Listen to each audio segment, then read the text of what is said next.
नमस्ते दोस्तों, मेरा नाम है अरुण और मैं आपको स्वागत करता हूं हमारे चैनल एपी फिल्म रिव्यू पर। तो दोस्तों 2002 से लेकर 2019 तक स्पाइडरमैन के लाइव एक्शन वर्जन में कुल 7 मूवीज आने के बाद फाइनली 2021 में 8वें मूवी स्पाइडरमैन नो वे होम में हमें तीनों के तीनों स्पाइडरमैन्स एक साथ दिखे। जब ये तीनों ऑडियंस के सामने एक ही साथ स्क्रीन शेयर किए थे तो दोस्तों आपका तो पता नहीं, लेकिन मेरे यहाँ के थिएटर में हम सभी ऑडियंस के साथ कुछ ऐसा पागलपन हुआ।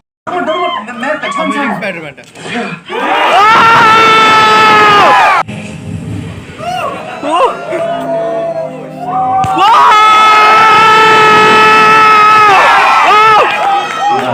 कोई भी आ जाता है।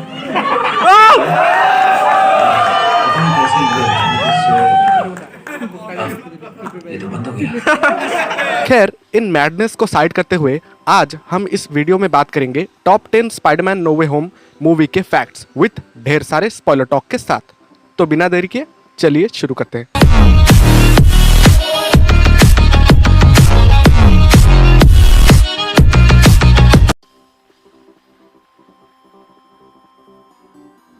तो दोस्तों इस मूवी में तीनों स्पाइडरमैन को एक साथ लाने की शुरुआत सोनी और मार्वल स्टूडियोज के कंट्रोवर्सी के साथ ही स्टार्ट हुई थी। दरअसल टॉम हॉलैंड के स्पाइडरमैन के कॉन्ट्रैक्ट मार्वल और सोनी के साथ 5 मूवीज तक ही था, जो कि स्पाइडरमैन फार फ्रॉम होम में ही इसका कॉन्ट्रैक्ट खत्म होने वाला था और उसके बाद ये दोनों कंपनीज स्पाइडरमैन के मूवीज पर एक साथ काम नहीं करना चाहते थे। जब फैंस को ये बात ऑनलाइन के थ्रू पता चला तो दोनों ही कंपनीज को काफ़ी बैकलैश झेलना पड़ा, जिसके चलते सोनी और मार्वल स्पाइडरमैन के फ्रेंचाइज को आगे बढ़ाने के डिसीजन के साथ साथ और 3 मूवीज तक इस कॉन्ट्रैक्ट को एक्सटेंड किया। अगर ये कंट्रोवर्सीज कभी इन्हीं 2 कंपनीज में ना होती तो स्पाइडरमैन नो वे होम मूवी की कहानी कुछ और ही होती। पहले स्पाइडरमैन नो वे होम मूवी की इनिशियल कहानी मिस्टीरियो को मारने के बाद पीटर पार्कर की जिंदगी में किस तरह के बदलाव आते हैं और उसके चाहने वालों पर क्या असर होता है, ये मूवी उस पर फोकस करती और यहीं से एमसीयू अपनी मल्टीवर्स की कहानी को सेटअप करता, जहां पर वो अमेरिका चावेज के कैरेक्टर को doctor strange in the multiverse of madness movie से पहले इस मूवी में इंट्रोड्यूस करवाते और इस कहानी का कुछ कॉन्सेप्ट आर्ट भी सोशल मीडिया पर बहुत वायरल हुआ था। पर इस कहानी को ड्रॉप करके सोनी और मार्वल ने फाइनली तीनों स्पाइडरमैन को मल्टीवर्स के कहानी के थ्रू स्टोरी में फाइनल किया। अब बात रही तीनों स्पाइडरमैन्स को एक साथ लाने की, तो ये डिसीजन बहुत ही चैलेंजिंग मेकर्स के लिए था, क्योंकि सैम रामी की पहली 3 स्पाइडरमैन मूवी में स्पाइडरमैन के लीड एक्टर टोबे मैगवायर ने इस कैरेक्टर को छोड़े हुए लगभग 13 साल हो गए थे और उन्होंने भी हॉलीवुड से एक हद तक एक्टिंग से रिटायरमेंट ले लिया था। बात करें अमेजिंग स्पाइडरमैन के लीड एक्टर एंड्रू गारफील्ड की, तो उन्हें इस कैरेक्टर को छोड़े हुए 5 साल हो गया था और उनके ही स्पाइडरमैन फ्रेंचाइज को ऑडियंस ने कुछ खास पसंद नहीं किया था और स्पाइडरमैन के कैरेक्टर को छोड़ने के बाद कई बार मीडिया के सामने एंड्रू ने भी इस कैरेक्टर में रिटर्न न आने की ऑफिशियली कंफर्म किया था। इसलिए पहले मेकर्स ने इन दोनों फ्रेंचाइज के सभी मेन विलन्स को कांटेक्ट करना स्टार्ट किया। सबसे पहले मेकर्स ने अल्फ्रेड मोलिना एकेए डॉक्टर ऑक्टेवियस, उसके बाद अमेजिंग स्पाइडरमैन 2 के main villain Jamie Foxx एकेए electro को फिर से उनके कैरेक्टर में रिटर्न किया। ऐसे ही कास्टिंग करने के दौरान मेकर्स को ये रियलाइज हुआ कि इस तरह सभी पुराने मेंबर्स नो वे होम मूवी के लिए अपना हामी भरेंगे और बिल्कुल ऐसा ही हुआ और आखिरकार टोबे मैगवायर और एंड्रू गारफील्ड ने भी अपने कैरेक्टर में रिटर्न आने के लिए हामी भर दी।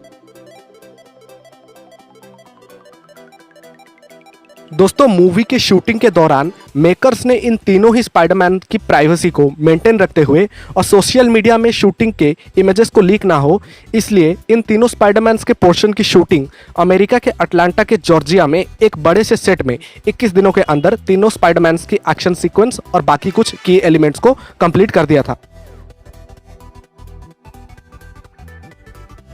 दोस्तों अगर हम बात करें स्पाइडरमैन्स के कैमियोस की, तो उनके कैमियोस को छोड़कर भी एक ऐसा सरप्राइजिंग कैमियो था जिसका मूवी में सिर्फ कुछ ही मिनट का अपीयरेंस था, लेकिन बहुत ही दमदार था। जी हाँ दोस्तों, मैं बात कर रहा हूँ चार्ली कॉक्स एकेए डेयरडेविल की। मिस्टीरियो के झूठे केस में स्पाइडरमैन को बचाने के लिए एक लॉयर की ही जरूरत थी, जिस लॉयर के कैरेक्टर को डेयरडेविल ने प्ले किया था। पहले मार्वल स्टूडियोज इस लॉयर के कैरेक्टर के लिए शी हल्क को कास्ट करना चाहते थे, पर एमसीयू में अभी तक उस कैरेक्टर की एंट्री ना होने के चलते इस आइडिया को ड्रॉप आउट करना पड़ा। वहीं दूसरी ओर नेटफ्लिक्स की सीरीज में पॉपुलर हुआ कैरेक्टर डेयरडेविल इस काम के लिए परफेक्ट चॉइस था, इसलिए मेकर्स ने आखिरकार डेयरडेविल को इस रोल के लिए फाइनल किया।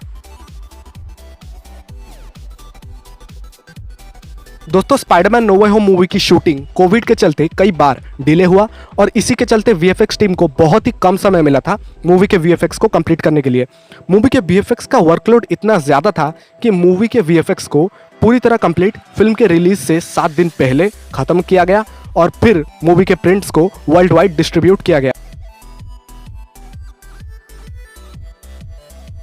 जैसा कि हमने आपको बोला कि मूवी की वीएफएक्स को बहुत ही शॉर्ट पीरियड मिला था इसे कंप्लीट करने के लिए, इसीलिए मूवी के इंपॉर्टेंट फाइट सीक्वेंस के बाद कुछ एडिशनल सीन्स को सीधा पहले के ही स्पाइडरमैन मूवी से उठाया गया। सबसे पहले अगर हम बात करें सैंडमैन की, तो सैंडमैन के सीरम देने के बाद ठीक होने वाले सीन को सीधा स्पाइडरमैन 3 के मूवी से क्लिप उठाया गया और लिजर्ड को सीरम देने के बाद ठीक करने वाले सीन को द अमेजिंग स्पाइडरमैन 1 के मूवी से उठाया गया। टेक्निकली अगर कहा जाए तो वीएफएक्स की टीम ने अपनी जी तोड़ मेहनत की वजह से मूवी के वीएफएक्स को और भी जबरदस्त बना दिया। दोस्तों मूवी के पोस्ट प्रोडक्शन खत्म होने के बाद जब मूवी का प्रमोशन होना था तभी मूवी के मार्केटिंग टीम ने सभी कास्ट एंड क्रू मेंबर को यह साफ साफ बता दिया था कि मूवी में तीनों स्पाइडरमैन का जिक्र कोई भी नहीं करेंगे और इमोशनल वर्ड का इस्तेमाल मूवी के कैंपेनिंग में नहीं बोलेंगे। लेकिन हमारे स्पॉइलर मैन यानी टॉम हॉलैंड चुप कहाँ रहने वाले थे। भले ही उन्होंने मूवी के प्रमोशन के दौरान इन सभी बात को सीक्रेट रखा, पर जब मूवी की शूटिंग हो रही थी तभी उसी शूटिंग लोकेशन के आसपास मार्वल की अपकमिंग सीरीज मिस मार्वल की भी शूटिंग हो रही थी। टॉम हॉलैंड मिस मार्वल की लीड यानी इमान विलानी को जब मिस मार्वल की शूटिंग के दौरान उन्हें मिलने गए तब इमान विलानी ने तीनों स्पाइडरमैन की मूवी में होने का रूमर की बात उनसे पूछा। लेकिन हमारे स्पॉइलर मैन भैया इमान को उनके साथ टोबे और एंड्रू की एक साथ स्पाइडर शूट में खींची गई एक तस्वीर उन्हें दिखा दिया था और इमान को इन तीनों स्पाइडरमैन का स्पॉइलर पहले ही मिल गया था। ये हरकत और कांड पहले भी टॉम हॉलैंड ने बहुत बार किया था, इसलिए उन्हें स्पॉइलर मैन के नाम से एमसीयू में उनके फैंस उन्हें बुलाते हैं।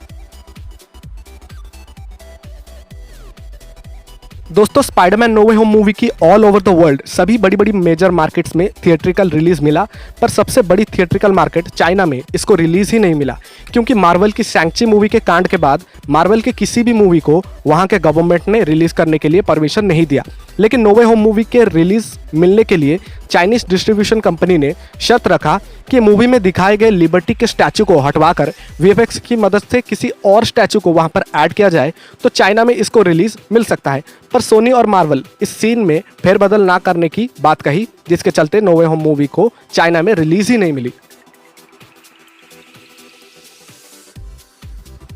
तो दोस्तों अब बात करते हैं स्पाइडरमैन नो वे होम मूवी की वर्ल्ड वाइड कलेक्शन की। तो दोस्तों 200 मिलियन की बजट में बनी ये movie world wide 1.8 billion dollars की धमाकेदार कलेक्शन किया और डोमेस्टिक में यानी यूएसए और कनाडा में इस मूवी ने 760 मिलियन का कलेक्शन किया, जिसके साथ ये मूवी अवतार मूवी के डोमेस्टिक बॉक्स ऑफिस को पीछे छोड़कर star Wars the force awakens और अवेंजर एंड गेम मूवी के बाद यूएस की 3rd हाईएस्ट ग्रॉसिंग कलेक्शन करने वाली मूवी बनी।